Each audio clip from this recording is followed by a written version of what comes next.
Cześć moi drodzy, z tej strony Krzemtech.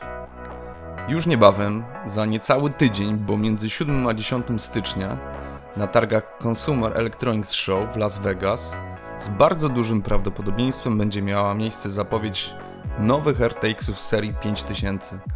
A może nawet 6 stycznia, bo wtedy rozpoczyna się dzień prasowy, w którym swoje wystąpienie będzie miał CEO Nvidia Jensen Huang. Więc to chyba odpowiedni moment, aby uczcić obecnego króla wydajności kart graficznych, w tym przypadku Asus GeForce RTX 4090 ROG Strix. Zapraszam Was na unboxing, testy syntetyczne i jeden test w Cyberpunku 2077 z dodatkiem Phantom Liberty. Karta ta na dzień 15 grudnia kosztowała około 13,5 tysiąca złotych, czyli była to cena zbliżona do droższej wersji Matrix, czyli takiej z własnym I/O i w której użyto ciekłego metalu zamiast pasty termoprzewodzącej.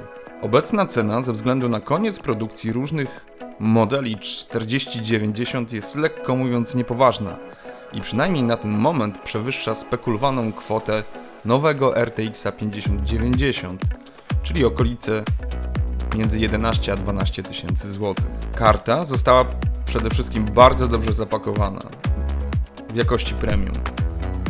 Poza samą kartą dostajemy różne szpargały, ale z tych ważniejszych rzeczy to adapter do zasilania karty, gdyby ktoś miał starszy zasilacz niż w standardzie ATX 3.0 bądź 3.1 i dostajemy dodatkowo także elegancki wspornik.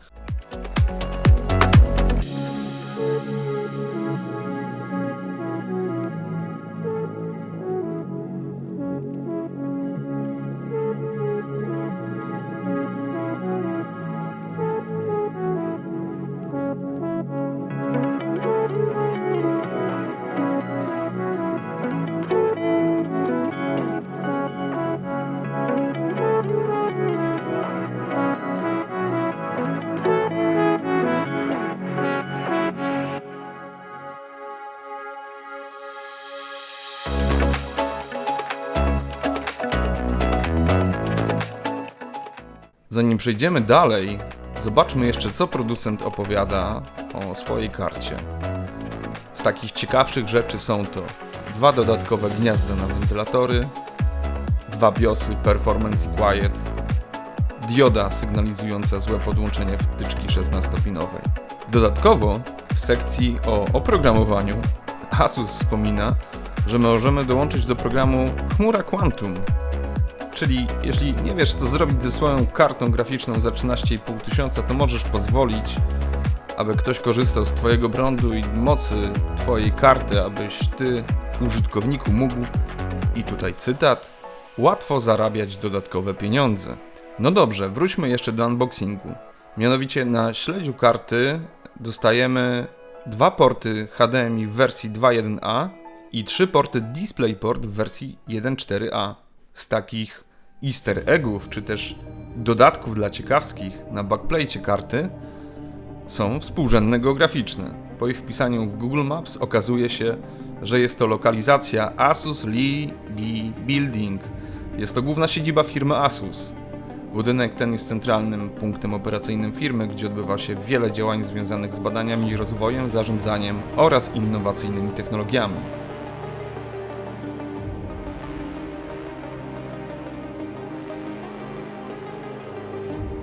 Nie będę Was tutaj zanudzał szczegółami i wchodził w charakterystyczny dla mnie poziom szczegółowości. Żeby pokazać moc tej karty, etapowo podszedłem do overclockingu swojego kompa.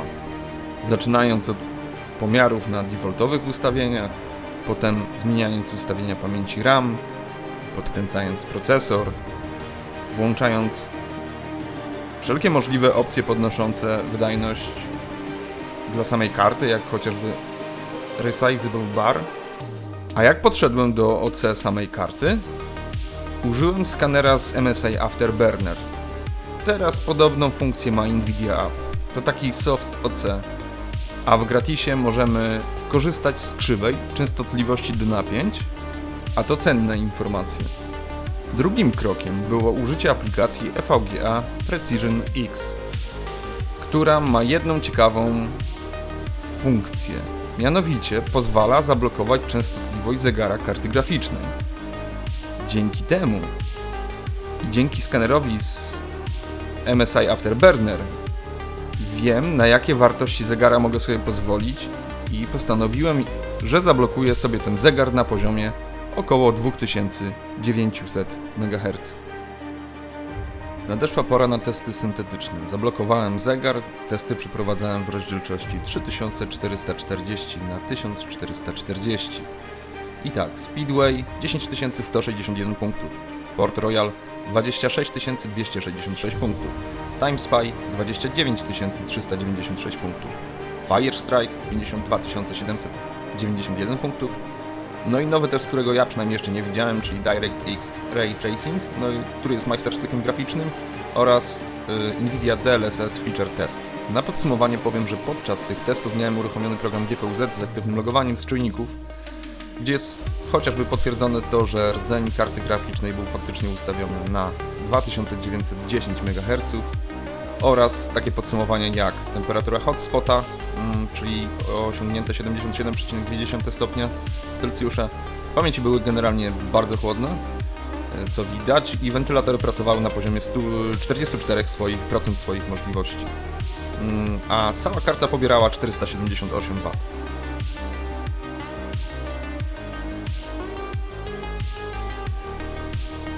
Moi drodzy, zanim przejdę do omówienia wyników zebranych w arkuszu, udzielę takiej jakby małej odpowiedzi i wyjaśnienia, skąd ten poziom szczegółowości w moich testach. Przejdźmy sobie do ustawień Cyberpunka. Mamy tutaj gotowe presety, gotowe szablony graficzne, gotowe ustawienia, które możemy wybrać i zacząć cieszyć się grą.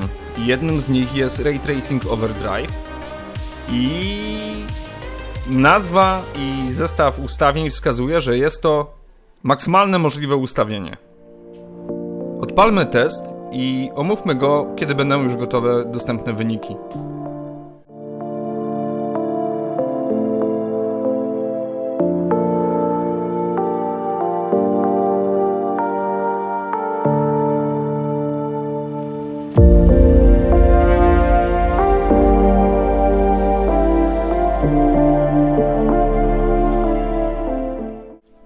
Ok, benchmark zakończony, podsumowanie testu jest widoczne na ekranie.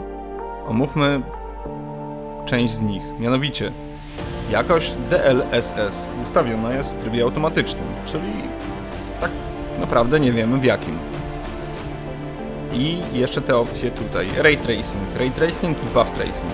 Informacja, że są włączone. Ok.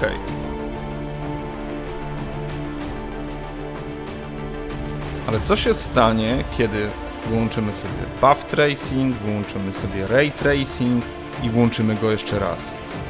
O proszę, naszym oczom ukazują się dodatkowe ustawienia, o których obecności nie byliśmy świadomi wcześniej. Mianowicie te 4 opcje, a w szczególności ostatnia z nich jest ustawiona na 3 z 4, na wartość Ultra, a jak widać możemy ustawić ją na maksymalny poziom, czyli wartość niewiarygodna. Pytanie, czy benchmark, ustawiając preset Overdrive, ustawił sobie... Co właśnie on tutaj sobie ustawił? Bo tego nie wiemy. Wiemy, że włączył Buff Tracing, wiemy, że włączył Ray Tracing, ale z jakimi wartościami? To jest jedno. Druga sprawa jeszcze, skoro mówimy, że testuje Cyberpunka na maksymalnych ustawieniach, no to jest jeszcze opcja odbicie w przestrzeni ekranu i tak samo jest ustawiona na przedostatnią wartość, na wartość Ultra. Ostatnia wartość, ta maksymalna, nie została ustawiona w presecie Overdrive. I trzecia rzecz, tryb DLSS, mówiąc, że testuje kartę, jaką jest RTX 4090 na ustawieniach maksymalnych, chciałbym mieć pewność, że testuje ją faktycznie na maksymalnych ustawieniach, czyli nie w trybie automatycznym, ale że jest to wartości, które uzyskała ta karta, uzyskała albo na trybie jakość, albo na jeszcze bardziej wymagającym trybie NVIDIA DLAA. Więc to są te niuanse. Możliwe, że gdzieś CD Projekt Red w którejś aktualizacji na swojej stronie omówił, że preset Ray Tracing Overdrive jest to zbiór takich, a nie innych ustawień. Może gdzieś jest wytłumaczone, co się dzieje tak naprawdę, co jest włączone w tym presecie pod względem Ray Tracingu. Tego nie wiemy z benchmarku, tego nie wiemy z podsumowania. Stąd właśnie ta szczegółowość moich testów. Dobrze, wróćmy do arkuszu, omówmy ogólne wyniki. Omówmy jeszcze krótko platformę testową. Całość siedzi w obudowie Phanteks NV9 z chłodzeniem I/O również od Phanteksa Glacier One 420D30 i z wentylatorami od Endorphi. A płyta główna to Aorus X570 Master, czyli platforma AM4 z Ryzenem 9 5950X, gdzie pierwsze 8 rdzeni kręcone jest na 4,65 GHz, a kolejne 8 rdzeni na 4,55 GHz. Pasta to Noctua NT-H2, a pamięci to 64 GB od G-Skilla Trident Z Neo z prędkością 3600 MHz, ale mocno podkręconymi opóźnieniami, które dały duży przyrost wydajności z napięciem 1,5 V. Zasilacz to Be Quiet Dark Power Pro 12000 W, a kartę graficzną już znacie. A jaki przyjąłem scenariusz testowy? Mianowicie wszystkie testy odbywały się w systemie operacyjnym Windows 11 Pro w wersji 23H2. Opcje jak Resizable Bar, Windows Games Mode i Hacks były włączone. Jak już wcześniej wspominałem, zablokowałem zegar karty graficznej na poziomie 2895 MHz. Sterowniki to oczywiście Nvidia Drivers jako GeForce Game Ready w wersji 566,36. Antywirus Norton przełączyłem w tryb dyskretny, żeby nie próbował w czasie grania i testów uruchomić sobie jakieś skanowanko. I restart gry po każdej zmianie ustawień, o czym też informowała sama gra, że te ustawienia zostaną wprowadzone po restarcie. No i każdy wariant testowy powtarzałem dwukrotnie. Omówmy najpierw wyniki w rozdzielczości Full HD. Kiedy postawimy na czystą wydajność karty bez włączonych technik skalowania obrazu, spokojnie możemy się cieszyć wydajnością na poziomie 185 klatek maksymalnie, a średnio 148. Kiedy pozwolimy sobie na włączenie generatora klatek, wtedy już ta średnia ilość klatek to jest 250, a maksymalna 312. Cenną informacją są też wartości minimalne, mianowicie jeśli nie chcielibyśmy na przykład w tym przypadku Full HD mieć włączonego generatora klatek, widzimy, że wartością minimalną jest 109 fps i taki protip, jeśli chcemy odczuć tą totalną płynność, brak jakichkolwiek zacięć w momencie, kiedy liczba klatek może nam skoczyć z tych na przykład 109 na 185, ja bym zablokował liczbę wyświetlanych klatek właśnie na poziomie tych 109-110 klatek. Gwarantuję, że wtedy płynność obrazu będzie odczuwalna, nie będą zauważane żadne skoki czy też jakieś przycięcia. Następnym przykładem są wyniki, kiedy to korzystamy już z Deep Learning Super Sampling w trybie jakość obrazu bez generatora klatek i z generatorem klatek. Przypomnijmy, że generator klatek jest dostępny jedynie na razie właśnie w kartach RTX serii 4000. W serii 3000 i 2000 takiej możliwości nie mamy. No i dalej. Bez generatora klatek średnio 107, z generatorem klatek średnio 193. Reszta analogicznie, więc nie będę omawiał. Ostatnim przykładem jest także uruchomiony DLSS, ale w trybie DLAA. Jeśli chodzi o te wszystkie techniki skalowania obrazu, wrzucę gdzieś materiał z NVIDII, polecam zapoznać się z nim. Jest bardzo ciekawy, krótki i pokazujący, co te techniki robią, jaki możemy zyskać, jaką jakość obrazu możemy zyskać.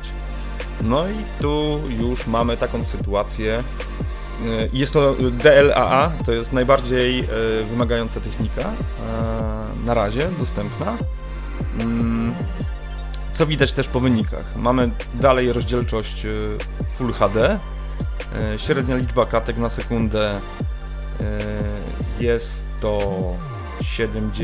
są to 73 klatki, minimalna 65, maksymalna 82. Z generatorem klatek, wiadomo, sytuacja się poprawia. Ok, a jak wygląda sytuacja w rozdzielczości UWQHD, czyli 3440 na 1440 pikseli? Tutaj, drodzy widzowie, nie będę już komentował wyników, zostawię Was z nimi.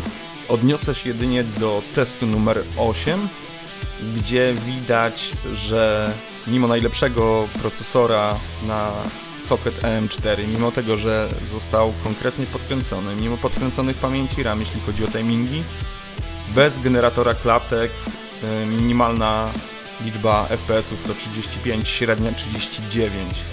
Mówi się, że generatora klatek nie powinno się uruchamiać, jeśli liczba dostępnych klatek jest mniejsza niż 60. Więc Was tutaj zostawiam z tym pytaniem, czy jeszcze można pograć właśnie na takich ustawieniach i z tą techniką skalowania w takim setupie. Dobrze, przejdźmy do podsumowania. No dobrze, to jak można podsumować jedno z najlepszych, jak nie najlepsze wydanie RTX 4090? W tym przypadku Asus GeForce RTX 4090 ROG Strix Gaming. W tym przypadku wersja BZC. Dlaczego wersja BZC? Dlaczego taką kartę nabyłem? Ponieważ dopłacanie kilku stówek za 2 literki totalnie nie miało sensu. Czyli karty, która przychodzi fabrycznie przetaktowana. Dowód na to widzieliście podczas testów. Producent deklaruje, że boost tej karty to 2550 MHz.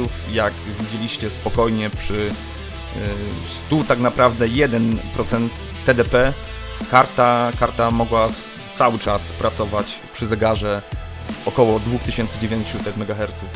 Więc obciążanie jej, jakby nie było, nazwijmy to w ten sposób, obciążanie jej i granie w takich warunkach z zablokowanym zegarem dużo powyżej normalnego limitu kompletnie jej nie przeszkadza. No, potęga. Pytanie, jak wydajność wzrośnie, gdyby tą kartę sparować z platformą AM5 i obecnymi procesorami X3D, czyli chociażby Ryzenem 9800 X3D, no i nadchodzącym prawdopodobnie królem wydajności niestety z blokiem 3D V-Cache tylko na jednym chiplecie, ale jednak może by to być procesor, który na pewno nie będzie opłacalny finansowo, ale będzie prawdopodobnie w stanie, będzie mógł pobić swojego poprzednika, czyli właśnie 9800 X3D. Mówię o Ryzenie 9950 X3D, który prawdopodobnie zostanie zapowiedziany na targach CES, które będą za niespełna tydzień. Warto wspomnieć, że obecnie ta karta jest niedostępna, a kiedy była dostępna normalnie w sklepach, portal Ceneo podaje, że było to 15 grudnia i jej cena wynosiła około 13 500 zł, czyli 4000 zł więcej niż jej cena nawet nie startowa pół roku po premierze, bo około 9500 zł tyle wynosiła jej cena pół roku po premierze. Więc spotkałem też się z takimi zapytaniami, czy opłaca się teraz kupić dokładnie taki model RTX 4090? No niestety dla tej karty, bo jest wspaniała. Odpowiedź brzmi nie, ponieważ przewidywana cena nowej, flagowej karty z serii 5000 RTX 5090 ma wynosić pomiędzy 11 a 12 tysięcy złotych.